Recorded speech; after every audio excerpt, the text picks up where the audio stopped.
भूमिका। गुल्लू उस्ताद अपने समय में भूमिका के बोलन रहे।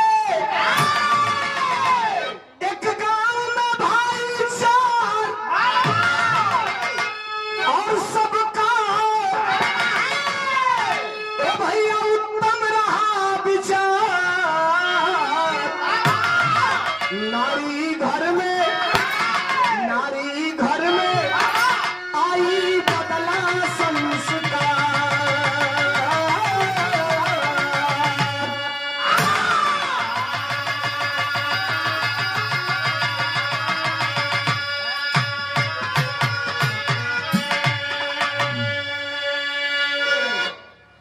नौजवानों घबराना मत। ये विराह में जहाँ जगह मिल रही है तो वही जाम पेश दे। खाली विराह सुनिया लोग, बस सुना लो गई विराह कैसन बा। एक गांव में 4 भाई रहते थे। बड़का भैया किसान, खेती बाड़ी को के परिवार को नमक रोटी चलावा, गोरकी पतरकी छिनरी बुजरी रात भर सुनिया लोग। लेकिन तनी इस विराह को सुनना, 1 करोड़ रुपया तराजू के पलड़े पे रखेंगे और एक तरफ ये विराह रखेंगे तो विराह का वजन भारी हो जाएगा। चारों भाई ने, बड़का भाई किसान, खेती बाड़ी को के परिवार का दाल रोटी चलावा। दूसरा नंबर का भाई पंच, सवेरे भोजन करके जवार भर का पंचायत फरियावे। तीसर का नंबर का भाई पहलवान, भिनसारा उठ के रियाज प्रैक्टिस बना के आवे, 1 बाल्टी दूध पी के दिन भर सुते। चौथा नंबर का भाई टिनहिया हीरो, जींस टी शर्ट पहन के करिया चश्मा लगा के 50 रुपया का रोज मोटरसाइकिल में तेल भरवा के ये चट्टी वो चौराहा खाली घूमे। कमाव एक के भैवा किसनवा, खास चारो परिवार गंगा जी के नियर बढ़ता। पटीदार देख के जोरे लगना। ये जमाना में सबसे बड़ा गड़बड़ी ये बात है भैया, हम काहे सुखी बानी, ये देख के रोरा दुखी बानी। हमारी दुआरी पर बल्ब जलता, बगल वाला का घर उजियार बा, वही नहीं के कहत कि हम अपनी दुआरी पर 100 वाट का लगोले बना तो 200 वाट का लगा ले।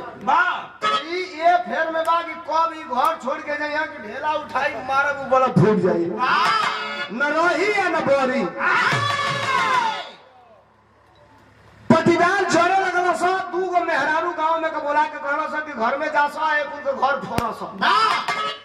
हर गांव में 2-4 गो ऐसा मेहरारू वाली सा कि जौन 5 दिन तुम्हारी घरे बैठ जाए तो गारंटी ले तनी 6वां दिन अलगा दिलगा हो जाइए घर में। जोने भाई सरकार में एक है महाराज, ये नहीं है, ये नहीं है। वाह वाह उजरा चमन के जहाँ चले जाएंगे वहाँ बिना से बा। 2 मेहरारू घर में गई थी साहब, किसनवा के मेहरारू के कहली सकी ये सखी तोहरे मरद कमाला, हई 3 गो बैठ के खाला सा। तो किसनवा के मौगी कहलस की कहल का चाहतलू तो ई कहली सकी अब्बो से अलगा हो जा, बुढ़ौती ले जाऊने 2-4 लाख कमा के धोले बोलो, लइकन बच्चन के बुढ़ौती में कामे आई। अच्छा तो इतना हवा भरली सो किसनवा का मेहरारू गाय नियत देखने लागल कि अब अलगा होई।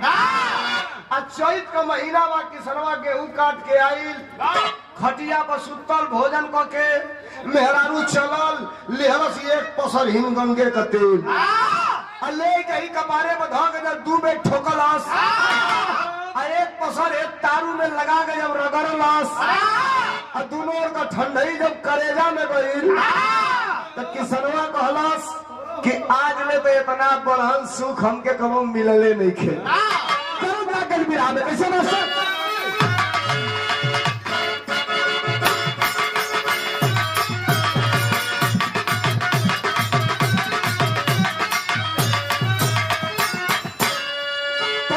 गीत पुरान बा, लेकिन ये पुरान गीत में बड़ा आनंद हो। पुरान चीज बड़ा मौके पका में आवेले,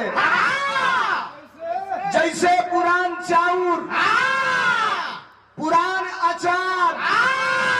पुरान मेहरारू। ठीक है कहता लोग। अब तनी सा हमरा के अब कुछ बोलने में बड़ा गड़बड़ी बा। आज के बाद लेकिन यो बता दी कि नया 9 दिन पुरान 100 दिन। रामदेव साहब अपने जमाने में गवन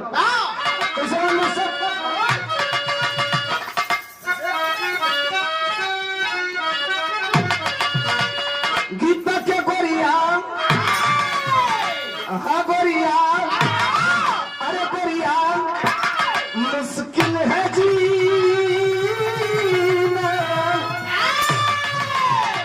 तेरी गली में। तरस के छोड़ दा किसनवा का मेहरारू कपारे पर तेल चतरस गोड़े में मल्लस किसनवा कहलस की आज ले इतना आनंद कबू ना मिलल। बोले मेहरारू चक दे कहलस की एगो बात कही। देखो मेहरारू सलाई रिंच होली से सलाई रिंच मने निकल बुझात वाह। एगो साइज रिंच होला 2 सूत की नट में फसैबा तो 2 सूत में जाई वाह वाह। एगो सलाई रिंच होला तनी सा ढील कर देबा तो 2.5 सूत की नट में चल जाई वाह। तनी सा टाइट करबा तो 1.5 सूत की नट में चल जाई। तो जब मेहरारू एगा फंसा लिया सब भैया एकदम जब बुझिया से टाइट हो गई वाह, तब हे पड़े इठिया से कहे सब पट्टू सीताराम कहा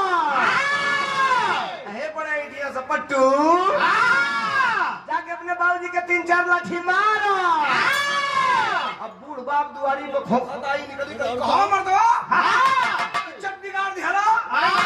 इना बुझियो कि हमहु कहियो बूढ़ो ख। मेहरारू कहलस एगो बात कही किसनवा कहलस कहो वाह। मेहरारू कहलस का कहलस कहलस के तू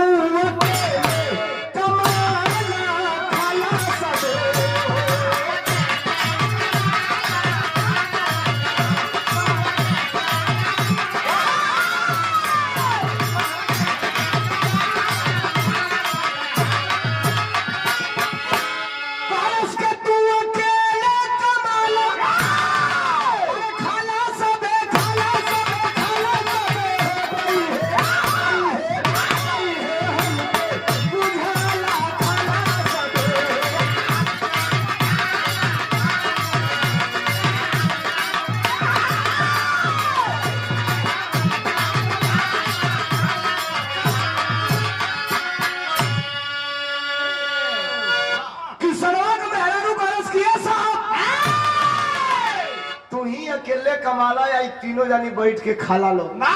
तो किसनवा कहलस एकर मतलब तेकर मौगी कहलस की अलगा हो जाए अब्बो से 2-4 लाख जौने भई लई लइकन के कामे आई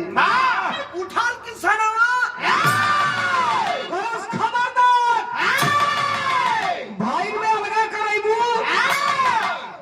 जब मेहररुआ एके करम भई देखलस त कहलस की सुना मारे होतल ना हमके मुआ दो हमके फूंक दो हमके जला दो आ जवले अलगा ना हो खबो तोले चैन से रहम नहीं हो जान बिहनवे फांसी लगाई भई धरन में लटक के मुओ तो के भेजवाई जेल। रात भर इतना हवा मेहरारू भरलस सवेरे अंजाम का निकलल मेहरी अरे मेहरी बात सुनी मरद पगलाई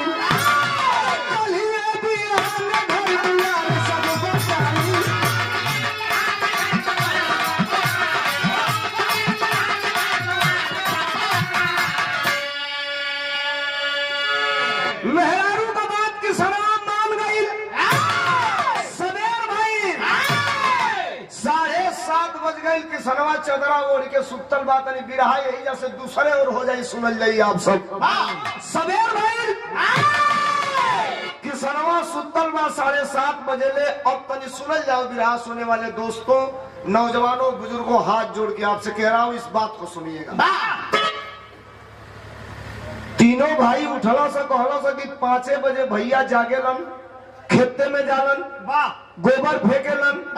दुआरी बजा के गाय उकड़ा के नादे लगावेलन गाय भैंस दूह के आ दुआरी पे चाय बना के 4 आदमी के बैठा के पियावेलन। आई भाई 7:30 बजे ले सुतल बा कोनो दिक्कत जरूर बा जाके चदरा खिचरा से भैया उठा किसनवा आंख लाल लाल कइले कलस का पंचवा आइल त कलस की लागत तुम्हारी तबीयत खराब बा चट्टी पर चला तो के साइकिल पर बैठा के ले चलते जा 2 खुराक दवाई दिया दे ना तार तबीयत ठीक हो जाए। किसनवा चदरा काने पर है चदरवा फेंकलस आ खटियों पर खड़ा हो गई कलश की सुनो सा हमके कुछ नहीं खे भाई तो तीनों भाई कलश है भैया भौजी अब चूल्ही में आगी नहीं खी बड़ी किसनवा कलश की घर के चूल्ही में आगी बड़ी कब जब ये घर का बंटवारा हो जाए तो अब तीनों कलश अरे भैया राते भर में का गड़बड़ा गई सजिए का संगवे खैलो पियलो सुतलो या सवेर हो तो कहत लगे बंटवारा हो जाए तो चूल्ही में आगी बड़ी हाथ जोड़ना सब तीनों भाई सुनिएगा धर्मेंद्र भाई तीनों भाई बड़का भैया के हाथ जोड़ना सा कलश मान जा कोनो गलती भइलो के तो क्षमा करो किसनवा कलश ना ए बेरा जोले अलगा ना हो ये खटिया से उतरब ना तीनों किनारे गइलो से आपस में बतियावत हो विराम में तरज लग गई कौन तरज बाबू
तीनों भाई विराह 70% खत्म है 30% है लेकिन विराह का मेन टी पॉइंट बचल है तो नहीं सुनिया लो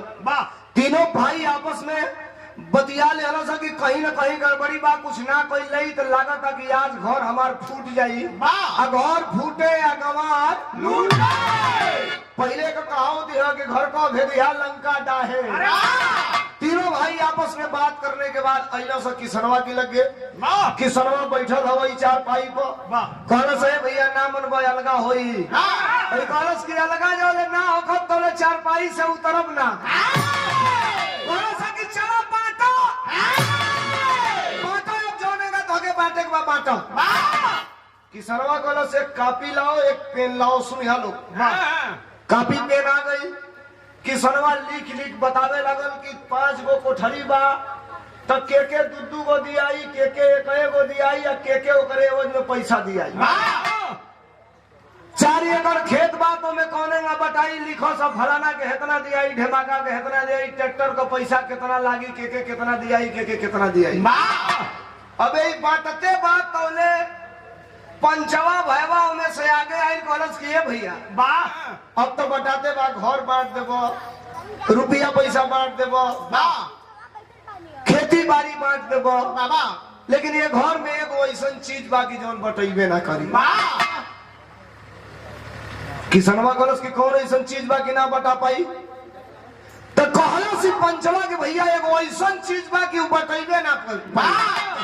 किसनवा कलश चूतिया मत बनाओ, बात को तुम लोग लिंगर मत करो, बंटवारा होई दाजुए होई, एक को दिन पाव ना जाए। ये तीनों भाई कहना सकी एगो ऐसा चीज बा कि तू बाटिए ना पैबो। तो किसनवा कलश कौन ऐसा चीज बा तो तीनों भैया बतावा कौन से बिरहा के टेरी में का भाई।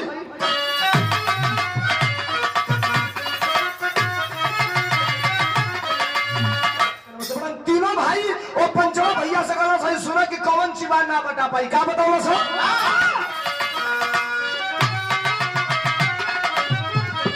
कहना सर की बताई कैसे, अरे बताई कैसे बोला भैया, अरे बाबू धई के गईला 13,000 रुपया।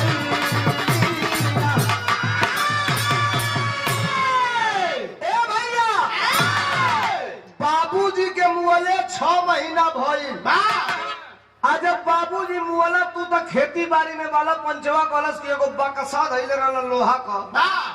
वो बक्सवा का तलवा तुरली जा, तूर के खोलली जा, तब 5-6 सेट धोती कुर्ता या नीचवा 100 का नोट गड्डी रहे के गिनली जा तो 13,000 रुपया भइल। किसनवा कलश तब तक कहला से पैसा बटाइए ना पाई। किसनवा एगो लाठी रहे खटियावा के नीचवा ही ना उठौलस कलश की पानी का बौक वाला सो कि हम बौक वाली ये समझ में नहीं पाओ। लेवा 13,000 बाटो। पंचवा कलश सुना, हम ऐसे कहता नहीं ना बटा पाई, पहले हमारी बात सुना। 3,000 4 जगह बटवा हो जाए 12,000, बच जाए 1,000।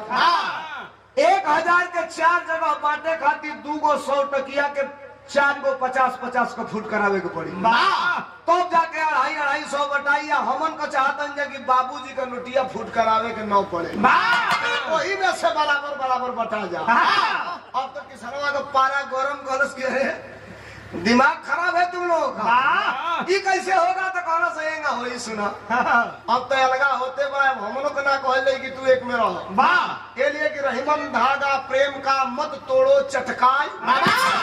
झूठे पे फिर ना जुटे गांठ पड़ जाए। अब अलगा होई हमनी का कहले कही मतलब बड़ भाई बाप समान होला, भगवान समान होला, एगो निवेदन बा के मान ला। तई कलश किसनवा की बतावा सा तब मन ह जरूर किसनवा कलश बोला सा तो कहला सा कि चारों जनी चल जा कमाए, कमा के 3,000 रुपया लेके आवल जाई, 13,000 ई अब 3,000 ऊ मिला दे हो जाए 16,000। और जब 16,000 हो जाए तो 4-4,000 आपस में बराबर बांट लिए। ना ही मत करियो भैया, किसनवा इतना तेज गरम रहे दे कापत या गनगन आदमी गुस्सा में होला था। अब तक ब्लड प्रेशर लेकर औरी बढ़ गई कलश कहीं बहनिया। पंचवा के बोलस कलश की कर दिया के कमैले वाला, सवेरे उठेला खा ला, मेहरारू हमार नील लगा के धोती कुर्ता तार खींच के धो के आप धोबी के यहाँ से परेश करा के मंगावे ले कसे ला चल जाला पंचायत फरियावे। असाजी का तो कहला का बनल बा, जो अगर तरकारी नहीं खे बनल तो मार 13 अगर पुदीना छिड़कबा वही में सब्जी नहीं खे बनल आ तू कमाइबा कुछ बोलत नहीं खे तो पहलवानवा करा सा कमाई जाई कमिंग तुम आवो आई पहलवानवा ये सम्मान सब कर रहे थे। पहलवाना मुड़ी नीचे कैले बकलस के करे 4 बजे भिनसारा उठीला, बरसीन हम बोले बनी, पानी हम चलाइला, काट के हम ले आईला, छाती काटे ली, गाय भैंस खियावे ली, दूध के 5 लीटर शिकार पर टांगे ली। तू जाला आवे लड़ के मुँहे से बल्टी में लगा के एक बार मरबा 100 ग्राम नहीं छोड़बा के चाय पिए भर के बोले। दिन भर सुतबा पड़ा नहीं और 1 रुपया कमैले वाला आदमी बोलो तू कमैबो कुछ नहीं के बोला। हीरा तो कलश किया चलो ना, जब सबका मन बात तो कमाइए लिहल जा तो कलश तू आवे ना 3 नंबर में कलश की पैंट शर्ट पहन के चश्मा लगावेला, रोज कहला भैया 50 रुपया दा पेट्रोल डलवावे के 40 गो रहन तार महीना में सुनी ले होके सिटी मरले, होके लाइन मरले, होके चिट्ठी दिहले। अब हम अगर नाइट सही रहती तो अपने कबले तू पिटा गई तू कमाइबो। तीनों कहना साहब भैया सुना, केहू का गोबर फेंक लिहल जाई, केहू कहीं खेते में पानी चलावे के तो पानी चला लिहल जाई, लेकिन कमाई ले हमर का चला तू किसनवा में हेरारू बनारस कर सुना हो भाई घर समाना चलते नहीं जा कमाए आई हो 3000 हम आई के कमाए पर हम बुझाता नहीं कितना कमाई लो हेरारू से कह के चारों भाई चलो सब अब तो नहीं सुनो बिरहा अंतिम दौर में हो। गुस्सा में आदमी कभी कभी बड़ा गड़बड़ काम कर देता है,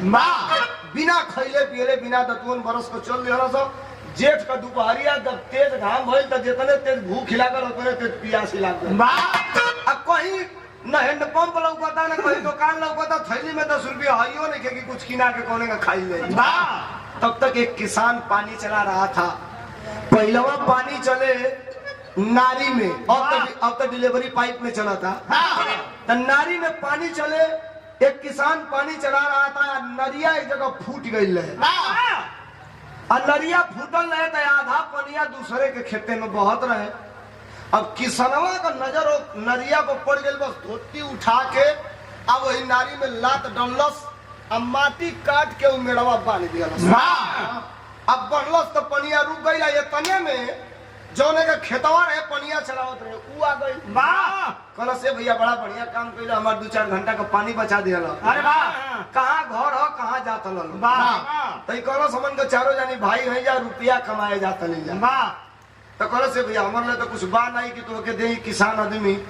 है 1 किलो सतुआ बा ले लनी अपना के खाए खातिर ले लो, कहीं भूख लगी तो सान के खा लिया। अब होई देखा गुंडई ई नहीं खा सकत कि सान के खा ले तो किसाना कम ची फैला के सतुआ लेके बांध के कहा गए कान्हे को लटका लिया। ई नहीं कहत कि भाई भूखाइल बन से बोल के खाई लिया। कल लगल नहीं छे कहता देखला से कमाई देखला सना बुद्धि रही तो हम ना कमा ले तो भाई के कुल कमाए के पड़ी। चलो चलो सब राह में तरद लाग गई कैसे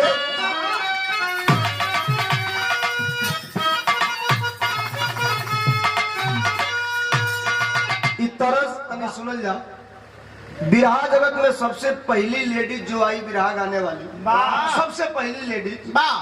उस लेडीज का नाम था उमा बैरागन, प्रयागराज इलाहाबाद की। आप बुल्लू उस्ताद जब मुअला तब मुअले के कुछ दिन पहले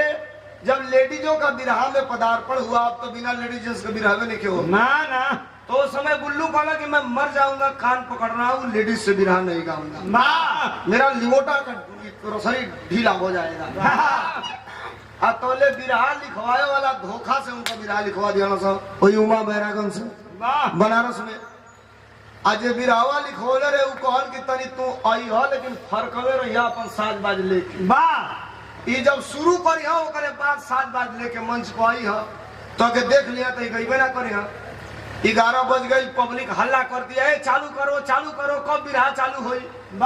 तो बुल्लू उस्ताद कह रहे दूसरा गायन कहाँ है मालिक से। तो मालिक कहलो भैया आप शुरू करिए, टेंगरा मोड़ पे बड़ी जाम लग गया है, उसी जाम में फंसे हैं, अभी आ रहे हैं वो भी बिरहा गाने वाले। अब बुल्लू उस्ताद खड़ा होकर शुरू कैले, हम नैन भर के हो चला देखी आई वंदना अतोले मेहरारू लुगा पहिरले हारमोनिया 4 जानी के साथ है लिहले आया के यही पाए बगल मंच पर बैठिए तो जाती है। बुल्लू उस्ताद निहुर के गाँव कर रहे फंसा दिए साले बनरसिया। अब हेहर लेडीज भी है, हर मुंह के गावे लगल। अब होठ पकते नहीं का तोले पब्लिक ओइ में से चिल्लाई कहो बुल्लू भैया अरे जैसे रामदेव भैया के चापे ला तनी चापा है मेहरनुओं के तब तनी सहेगा यार भैया कल अल्लाह बच्ची जब जनेऊ तुरवाई दिए अरे हम चाप रहे हैं। कैसे देखा सात्विक मजाक कितना बढ़िया बात होता नहीं गली वो तर्ज गौले रहलन का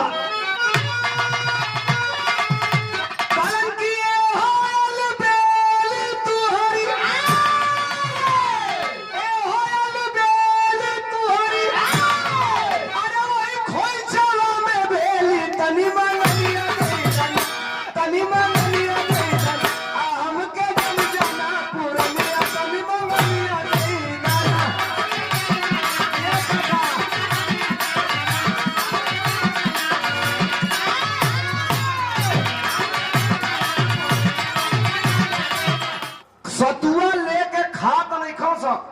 उ जब देई ना तो खैया से कैसे काढ़े पर टंगलस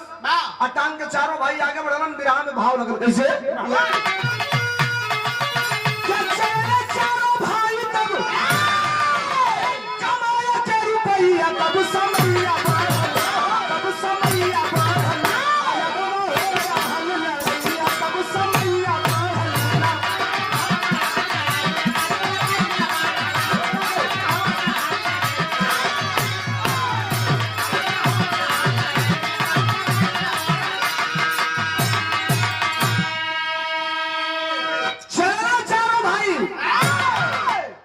दोपहरिया से धीरे धीरे 3-3:30 बज गए। अच्छा कंडीशन का रहे 2-4 किलोमीटर आगे गइला से देखला से एगो टेंट पड़ल बा। नमस्ते प्रणाम। चारों भाई आगे बढ़लन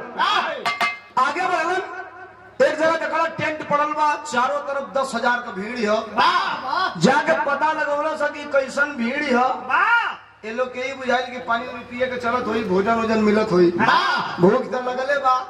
तब पता चलल कि ये कुश्ती होता कहला से कैसन कुश्ती हो तो पता चलल कि एक पहलवान है 15 लोग के अकेले पटकले बा या कमेटी का चैलेंज नहीं खे ई पहलवान में चैलेंज कर देलबा कि जे हमके पटकी हो के 10,000 का इनाम दियाई। तब पंचवा भैवा तकलस पहलवानवा भैवा की कलस पट्ठे तोरो जिंदगी अजुएले बा ए तोला कसा संघियाली गोटा चढ़ल वही अखाड़ा पर जाके घेर के है ना हाथ मिलावता ई बा हेती चुकी बट खरी भर का ऊ बा 6-6.25 फुट को जनता चिल्लाती अरे लइका भाग भाग भाग बी ई पटका था तब भागत लो अखाड़ा के नीचे गिरे था लो डगरा के। अच्छा ये कुछ बोलते नहीं के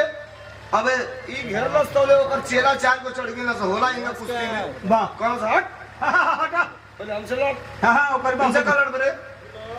आइल माइकवा पकड़ के कलस के सुनिए किसी के शरीर से किसी के ताकत का अंदाजा नहीं लगाया जा सकता। हाथ मिलाइए अगर चैलेंज है तो हाथ मिल गई पब्लिक बैठल भी लोग की दिमाग में 100% ये बा कि 1 मिनट में ही पटकाई कैसे जे टाइम ना ले कुश्ती ये फरी बिसिल बजाया हाथ मिला के शुरू हो गई। हमें जो कुश्ती लड़ल हुई जे पहलवान रहल हुई उ तनी बात पर ध्यान दे बड़ पहलवान के छोट पहलवान से हाथ मिलावे खातिर निहुरे के पड़ी जब निहुरी तबे हाथ भेटाई निहुर के जो ही हाथ मिलौला हाथ छूटल धूरा लगा के आज जब छूटल तो ले वही चलत हो हाथ मारे तो ले हेयर से निकल के आगे हे अभी हेयर से ताकत तो किधर गए आई तो ले आ गए हर तो ले मरलस एक के झापड़ गर्दन पर पड़ाक दे छोटका पहलवान अखाड़ा पे हिंग पसरिए नीचे छोटका पहलवान है तो ले ऊपर से ही गिर गई पब्लिक करस के लिए हला सिन के ये उठे थोड़े दे इनके वही उनके उलाटी या उलाट के पीठी धूर लगाई। अच्छा पहलवान को अक्सर देखे होंगे थोड़ा टेक्निकल बात बता रहा हूँ पहलवान जब नीचे रहता है पहले का कुश्ती जोर का होके अब टेक्निकल कुश्ती हो गई। पहलवान जब नीचे रहता है तो हाथ बिल्कुल एकदम ऐसे टाइट रहता है नहीं तो हाथ छाती के नीचे रहेगा। अब हाथ ऐसे टाइट है बड़का पहलवान ऊपर से पकड़ ले हो प्रयास करत हो कि इनके उलाटी लेके इतना टाइट है उलटते नहीं खे बोले हई हाथ हटा के है ही रानी में है हाथ डाल के चलस के हेंग इनके उलाटी जो ही कहला तो हई हथवा ढील पड़ल तो ले ई हथवा एकर नीचवा वाला पहलवानवा के पकड़ा गई जब पकड़ाई तो ठेंगनवा मटिया पे लगा के साकर नियर धीरे से 6 इंची उठल जब उठल तो करो अरे साला ई गड़बड़ करेगा का रे इसका मतलब गड़बड़ होगा तो ले रेफरी बजौलस बिसिल कुश्ती छूट गई आज छूटल तो ले फिर से हाथ मिलल जब दोबारा हाथ मिलल तो ले दोनों पहलवान दाव पदाव तो ले हई पकड़ाई दहिना कट्टा हई पड़ के ले जा प्रैक्टिस रियाज 50 किलो का जौन बटखरा पहले आवत रहल किलो कहल जाओ आप लोग से कि एक हाथे उठावो तो उठ जाई भले ही 6 इंची उठ जाई नौजवानों सुनना अब 50 किलो का यूरिया खादी का बोरा कहल कि एक हाथे उठावो तो ना उठ 50 किलो का सीमेंट का बोरा कहल उठावे के तो ना उठी या किलो बटखरा एक हाथे उठ जाई कारण क्या है घनत्व का अंतर होता है। जो पढ़ा लिखा होगा वो जानता होगा घनत्व का अंतर है जेकर रोज का प्रैक्टिस बा रियाज बा उ क दे त यही ना तू बेर उठौलस अरे वाह उठा के फेंकला चारों खाना चल गई वही छाती पर बादल ताली तरतर तरतर 10,000 इनाम। आज जब पहलवान कुश्ती जीतेला तो गमछा लेके पब्लिक में ढूकेला 10 रुपया 5 रुपया लोग देला। 5,000 ले ही मिलोला 10,000 इनाम हो गई 15,000। किसनवा वही किनरवा बा अबे पटकले ना रहे तौले तक कहते चलना है क्या कुश्ती लड़े घरवा तो बुझा तो कि 5 किलो पी के छेड़ देते रहा आई वाला हो से कुश्ती लड़े जब पटक दिया लस तौले तक के चौड़ा आगे लोग जब बेहोश होके बोलते उलट जाता रुपया 15,000 नहीं लिहला सा लेके चलना सा खोजना सा भैया कहाँ हो तो उठौला सा सुतल हो कहला सा उठो तो कर 100 रुपया रहल तो कहला सा ऐसे मतलब नहीं खे 100 रुपया रहल जो लोग चारों जनी कमाई ना जाई तो लोग घरे अब ना चल जाई आगे बढ़ो सा अंजाम का निकलल अरे कुश्ती पति के जीतले बहुत इनाम हो आगे बढ़े सिमर के चलत रहल काम हो।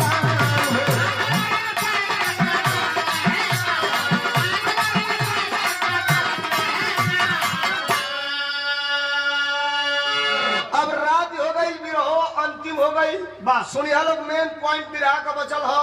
रात हो गई भूख बड़ी तेज लगल है यह कहाँ भोजन कैल कहाँ राती का सुतल रही तो देखला सा लाइट बरत दूर से जो हाई टेंट पड़ल बा 1 किलोमीटर पहले से लाइट जरत हो गैया सा लोग से पूछला सा कि भैया ये कौने बिरादर का बाराती आइल बिया गांव भर के लोग कहल बाराती ना हो ई बाराता हो बारात सुन रहे हैं बाराता का होला अतर राजा के लड़की का स्वयंवर रचाइल बा राजा तय कैले बालन कि जैसे जेकरे गटई में हमार बेटी जयमाल डाल दे उसे अपने बेटी का बियाह करब आधा राजपाट दे के अपन दामाद बना के ओके विदा करब। अब जब इतनी बात चारों सुनना सा तो चारों कहना सा कि भाई हमने कहा राजा थोड़े हैं यहाँ राजा के लड़की के यहाँ बियाह करे रजवे आयल हुए सब भंडारा देखल ना केहर बा। अब चारों चलना सा चलत चलत आगे बढ़त हो सा तो जो छोटका भयवा रहे ओमे का हीरो हुआ जो छोटका धीरे धीरे सबसे पीछे हो गई। आज अभी आगे बढ़ गया से तो कहा था कि चलो एक बार ट्राई करने में क्या जा रहा है ट्राई कर लिया जाए हो जाएगा तो ठीक है नहीं तो भोजन तो मिलेगा ही मिलेगा। अभी तीनों पीछे नहीं खसा ताकत भुखाई मारा तो भंडारा में पत्तल लेके भाई खाना चलता है इतने गरीब बफर सिस्टम दुनिया कहेला के बफर सिस्टम हम कहीं ना कुकुर भोज मत भैया पहला राउंड में अगर पत्तल मिल गई तो कुल आइटम मिल गई दूसरा राउंड में पत्तल ले खाती फेंटा फेंटी करेगी तरकारी मिलल तो पूरी ना पूरी मिलल तो चावल ना एक बेर गई खाए कान धरे नहीं तब से हम ना खाली जानते कहे संतोष भाई नियर आदमी के खात बा मान लगी पतली में लेके खड़े खड़े कहू के रहेला कई जनी वीआईपी लोग आई भोजन करी ताके ला लोग पानी कहा बात जहाँ पनिया रहेला हो जाता तने हाथ हो जाना ठेंगुना भर वही जब हाथ रही या एक खाची गिलास वही जगह गिरल रही तो कई जनी करे कहीं लो यार जाऊंगा तो जूता खराब हो जाएगा 5,000 का जूता पहना हो। अब संतोष भाई नियर के हमारी नियर लम्हर कुर्ता पहन ले बता क्या करे सब पतलवा धो के अब तू हेंगा खाता ला आगे ताकत लो तो भाई पलवा उठा कोई में कुछ क्या सब पानी गाड़ी में है बोतल बिस्लेरी वाला वही पिया जाएगा हर साफ हो गई ना। ये पता कब लगा था जब बिहाने जाके कुर्ता निकाल के खूंटी पे टांगा था नहीं जा मेरा रू देखा से कहो भाई पियर पियर पिछवा क्या लगा पता की धार फूटल भी है बात का सुना तीनों भोजन करेगा सब इधर हमारा अंतिम हो आई हीरोआ चल गए वही स्वयंवर के तरफ देखो था कि सब राजे खड़ा हो में सैकड़ों कोनो 4 किलो सोना चांदी पहन ले बा कोनो तलवार ले ले बा कोनो को बड़का बड़का मोछ अभी निहुरले धीरे से जाके सबसे अंतिम में खड़ा होता ये सोचा था कि कोनो में पूछ मत दो कि तुम किस देश के राजा हो हमारे पूरे खुल जाइए गड़बड़ी बा वही में जाके धीरे से मुड़ी नीचे को के बैठल बा चलल राजा का लड़की माला लेके एगो मालाबार राजा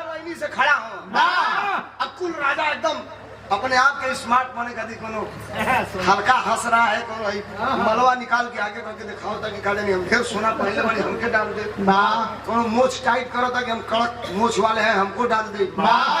पहले आदमी के देखिए मेरे विराग आने का मतलब थोड़ा समय आपको साइकोलॉजिकल बात करूंगा थोड़ा सुनिएगा टेक्निकल विराग हो गया पहला राजा के लगे हेंगा लेके खड़ा दिया हेंगा लेके खड़ा दिया राजा के लगे अब वो बुझाता कि हमके पहनाइए दे कबो हेंगा कर दिया कबो हेंगा कर दिया मुड़ी एक सूत हेंगा कर दिया तो वो आधा फुट मुड़ी हेंगा बना लेकिन पहनावत नहीं थे अब जो साइकोलॉजी पढ़े ले हुई जानी एक समान है चार लोग चाहने वाले हैं आइए अगर तय हो जाए कि चार में इसी आदमी को मिलने जा रहा है तो तीन के चेहरे का एक्सप्रेशन ऑटोमेटिक बिगड़ जाएगा अब एके जब पहनावे जाओ तो एकरा बुझाओ कि हमई के पहनावा दिया बगलिया वाला का मुंह चढ़ अब एकर मुंह पर एकरा बुझाता कि अब हमई के पहनाई आई ताकत है जब दूसरा की ओर देखो था अगर मुंह टेढ़ तो कहता जब राजावा का लड़किया दोनों जानी का मुंह देख दिया दोनों का जनरेटर खराब है आगे बढ़िए अब आगे बढ़ल जब चालू कैले से आधा से आगे तब हीरुआ तनी गई बीचे में का चश्मा निकल रहा अरे नचा के खड़ा दे मरना साथी में अब बाल झाड़ के कहता हजार हजार इधर आजा हजार हजार अब तू सोचलस कि एक बार सबके देख ली जेने सबसे बढ़िया हुई वही के पहिराई जब अंतिम में गई अगर ये किस देश का राजा है बिल्कुल एकदम सादा काला पैंट सफेद शर्ट आंख में काला चश्मा दूध पी के टाइटे भाई लाल लाल दे हल्का हल्का दाढ़ी अब रनिया सोचे थे कि राजवा अपने एटीट्यूड में रही सब एक अगर पति बनावो तनी तो एक हम जेना चाहबो ना रही डालिए तो दिहला अब भाई गांव में हल्ला अरे बाप हो बाप राजा का लड़की का बियाह हो गई अब जब भोजन पबाऊ छोड़ के पत्तल फेंक के लोग दौड़ल घर से देखल जा कौन भाग्यशाली मर्द बा के जोने से भी जोने के गटई में माला डरो से इहो तीनों हाफत डाफत खाना वाला छोड़ के इनो सा भीड़ लागल बिया लोग घेरले बा ताली बाजता अपन भीड़ फाड़ के कोनो में ठेलत मुरत जाके तकत ये साला ये तो अपना वाला है ये पुराना नहीं है तो अपना वाला है ये तो लहा लिया किसनवा जोन बा सतुओ आएगा ले ले बाबू के देखते गैस है आ गई नाचत नाचत तो लोग भड़ाक के गिर जाता अब राजा आइलो ले आ गए सिंहासन पर जयमाल भइल कहला कि आपके साथ और कोई है तो कहला 3 जानी 2 जानी तो मिल गई लोग तीसरा जानी उल्टल वाला कहा वाला तो ये वाला तर भाई इनका डॉक्टर बुलाइए इलाज कराइए उठौला से ना के दाब के उठना तो नहीं दोनों भैया कहना से चला 8 रुपया कमाइए चले के लिया गया सर राजा रात भर सेवा सत्कार भइल बिहाने नहा धोवा के भोजन क के राजसी वस्त्र पहनावल गई राजा कहला भैया अपन हमारी बेटी आधा राजपाट हमारे बेटी का विदाई धूमधाम से राजसी जैसन हुई अभी चारों भाई कहना से सुनिए अबे तोहरे लड़की के ना लिया जाइए हमने के एगो मिशन पर निकलल बनी जा आज बोले पूरा ना होई तो ले हमारा मानत भइले रह जोगा के जब वहां से लौटल जाई तो लेके जाई राजा बात मान लिहलो सवेर का टाइम भोजन करके निकल लिहलो से एक आदमी कमाए के बाकी बा आगे बढ़ा सब यही ना भीड़ एक जगह औरी रहे 10,000 को आखिरकार वो भीड़िया कैसन रहे भैया बिहार के आधा में बताओ कैसे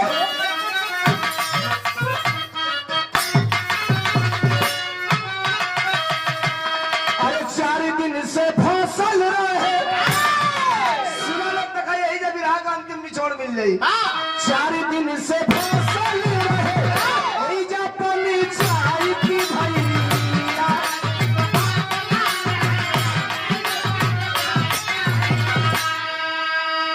अरे हार गई पंच वही जाए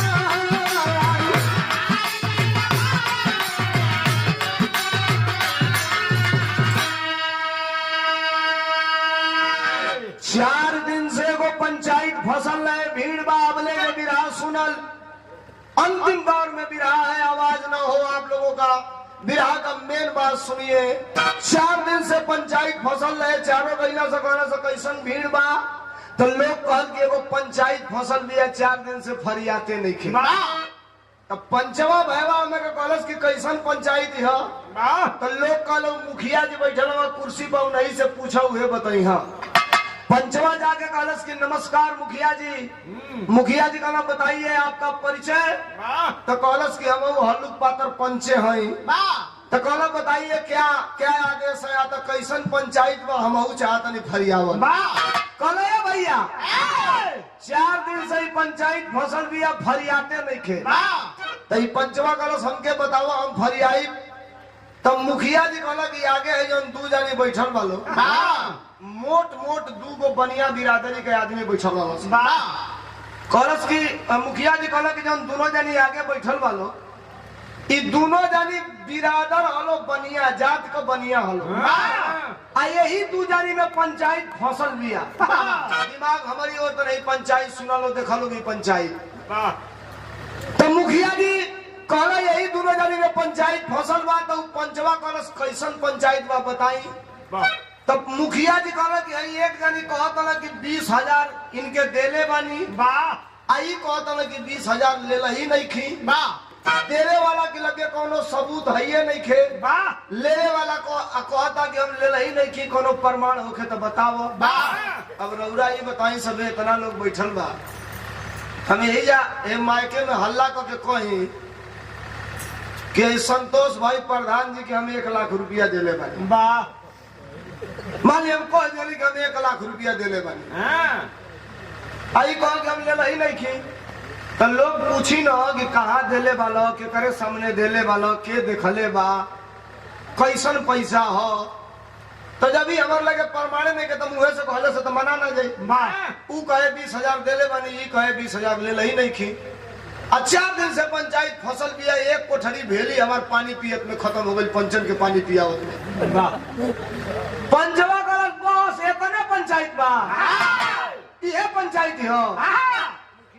उठल मुखिया जी कुर्सी से से भैया तो के हल्लुक बुझाता ही। 4 दिन से इतना लोग बैठल बा फरियाते नहीं के तू कहता ये पंचायत है। पंचवा कहला के ही पंचायत के हम पंचायत के हम चुटकी में फरियाई।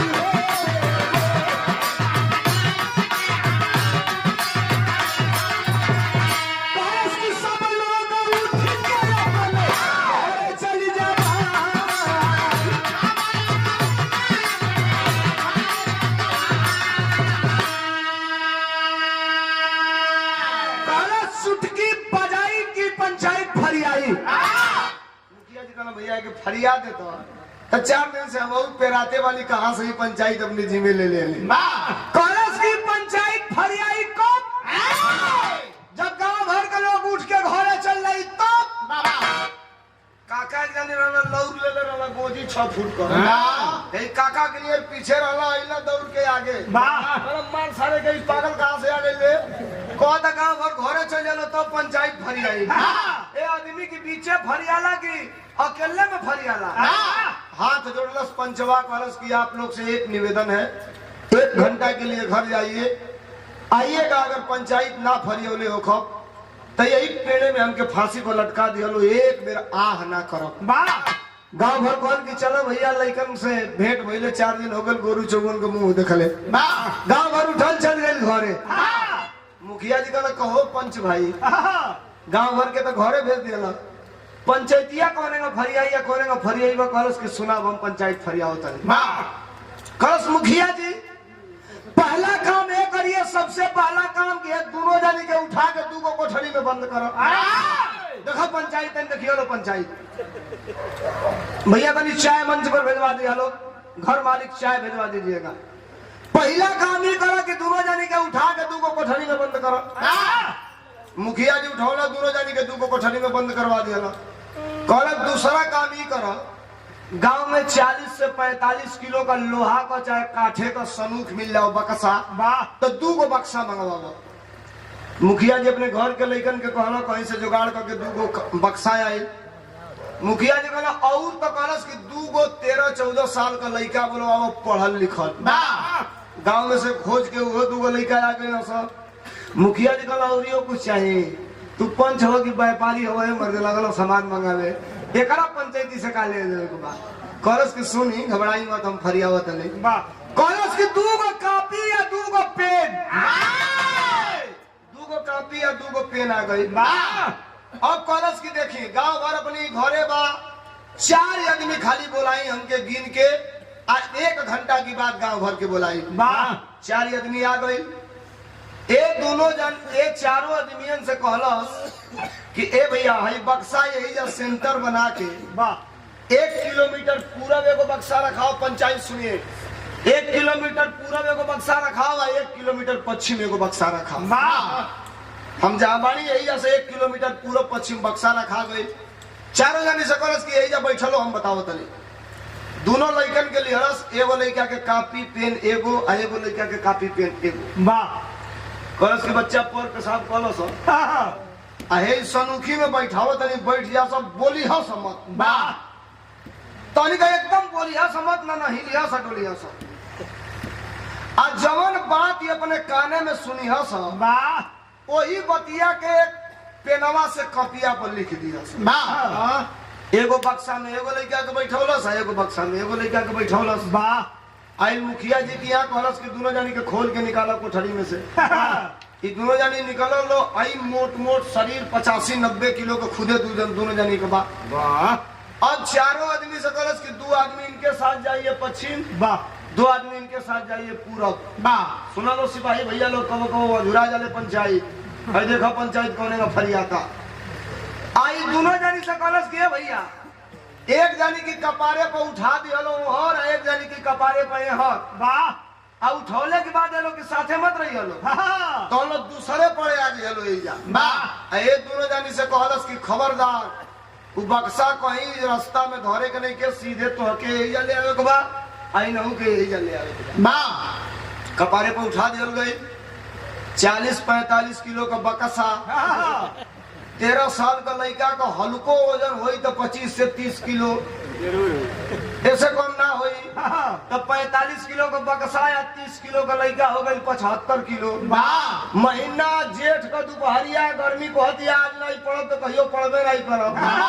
खुदे 80 किलो ये लोग का वजन कपारे पर 75 किलो 1 किलोमीटर पूर्व 1 किलोमीटर पश्चिम से लेके आवे के बाद जब आधा किलोमीटर ले चलल लो बक्सा लेके एड़ी का पसीना कपारे पर हाफत डाफत कोटा फेंकल चालू कर दिया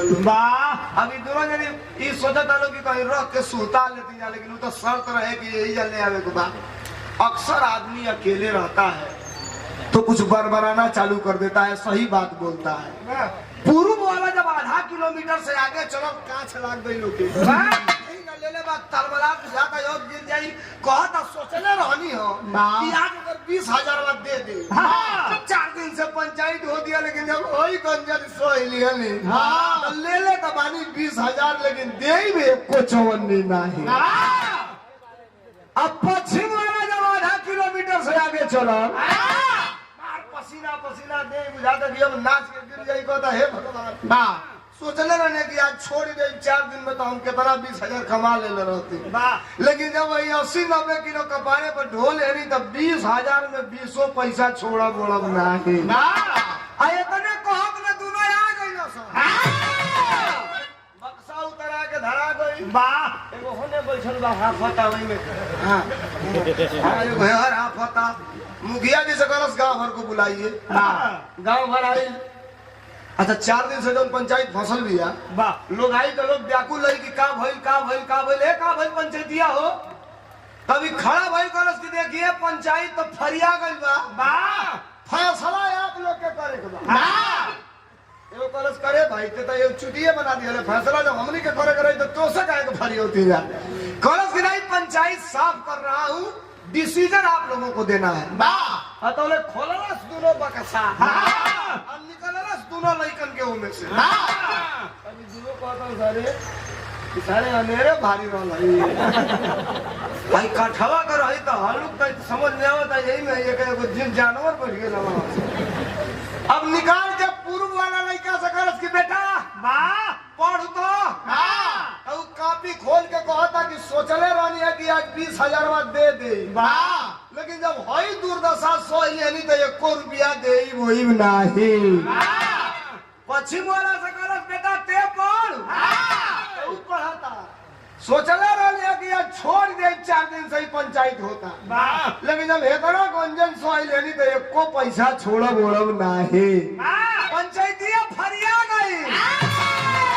गाँव भर से कलश के बाद डिसीजन आप लोगों को करना है। पंचायत तो फरिया गई, मुखिया जी ऐसा कर रहे भाई सुन अबे आबादी हमारे यहाँ 3-4 कट्ठा बचल बा, कह तो 1 कट्ठा तोरे नाम लिख देते हमारे गाँव में रहो भाई पंचायत फरियावे के बड़ा कम मिलेला। तोरे ऐसा आदमी चुटकी बजा के पंचायत फरियाई। 1 कोठरी भेली खत्म हो गई, पंच बैठल बानो से 1 ना फरिया पानो से हम मरले तो चुटकी भरे फरिया दिले। काम सुन अब 20,000 में लोग मिली ये लोग के ना दिया। सोचा था साला एक कमाया 15,000, ई कमाया 40,000, जो सबसे ना खाता रहा सारे इतना टन सामान पा गए, आधा राजपाट पा गए। अपन टोवा था सटुआ तो देखा था कि वो छेद हो गए, भुर भुर गिरत पुचुक गए, खाली कपड़े में बचा था टोवा था तो पुचुक जाता हूँ। ये पड़े निकाला था तो देखा था 50 ग्राम जो उनमें सटल हुए बचल था। अभी तीनों खोजे था ना कहा वाला हो चला पटाई लेके ना सर राजा के यहाँ राजा हाथी घोड़ा पर सोना चांदी लाद के आजा गाजा बाजा के साथ अपने बिटिया के विदाई कैल। अला से गांव की गोइडा जब गांव में हल्ला भई ये भैया ये गैला से अलगा होके ओनिया से अरबपति होके आवत मेहररुआ जब चलस जो जीत कैले रहे कि अलगा होके के बाद अब का करत है कि थरिया में कपूर जरा के अरे वाह दही धो के वही में सेनू मिला के चाउर डाल के जब वही से तो राजवा के लड़की के टीक के कह दिया भीतर चली हम तन चल तनी गरम गरम 4 रोटी पराठा बनाई ये लोग खाए खातिर। अच्छा तो जो कहलस कि चूल्ही में आगे डाल के रोटी बनाई तो ले तीनों भाई डांट के कहना है भौजी खबरदार एक घर के चूल्ही में आगी बड़ी को चूल्ही में आगी बड़ी लेकिन ऐसे ना बड़ी का कहना सब तीनों भैया।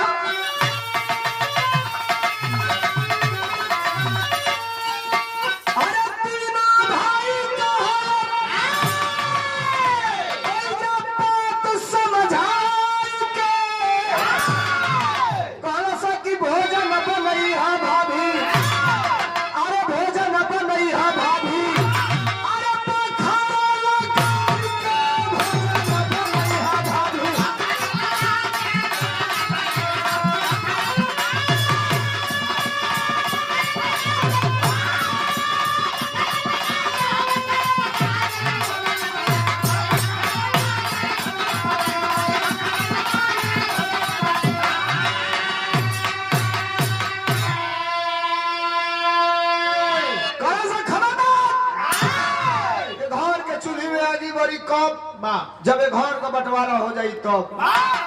किसनवा हैंड पंप पकड़ के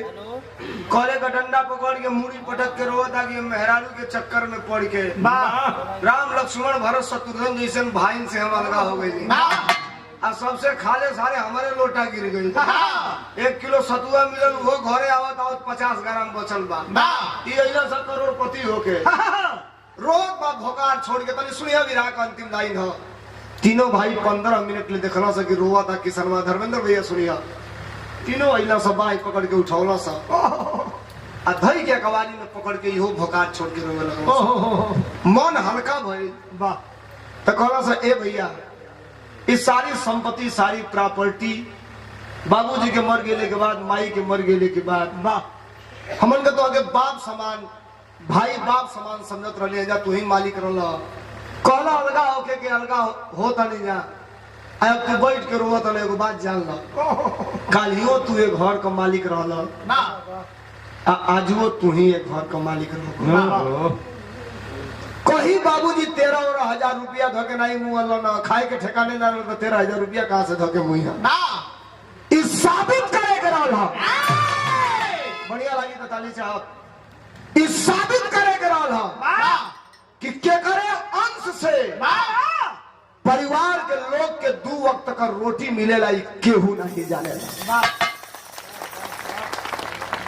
कोनो जरूरी नहीं है कि तू 50,000 रुपया तनख्वाह कमाता हर महीना तो तुम्हारे चलते घर भर का नमक रोटी चलता। घरवा में जो पागल बना भैंस चरावता घास गढ़ता हो सकेला उहे लक्ष्मीदार बा उहे अंशदार बा उहे भाग्यवान बा वही के चलते घर परिवार का नमक रोटी चलता। जा आज के बाद फिर एक घर का तू ही मालिक हव हमने के दास से आज के बाद फिर तोहार सेवक बन के तोहार सेवा कल जाई। विराह खत्म भइल विराह का शीर्षक रहल एकता में बल। अंतिम लाइन के बाद बताना है क्या गुरु बिहारी गुरु गणेश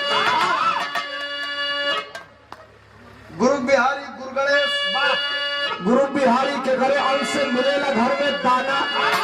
प्यारे लाल के करम देखो में ना बाटे पैमाना बताई कैसे बोला भैया। धर्मेंद्र भैया के माई के ब्रह्मभोज में हमन काई लेंगे तो ये कही के बात ये खत्म कर देंगे कैसे चुनू मास्टर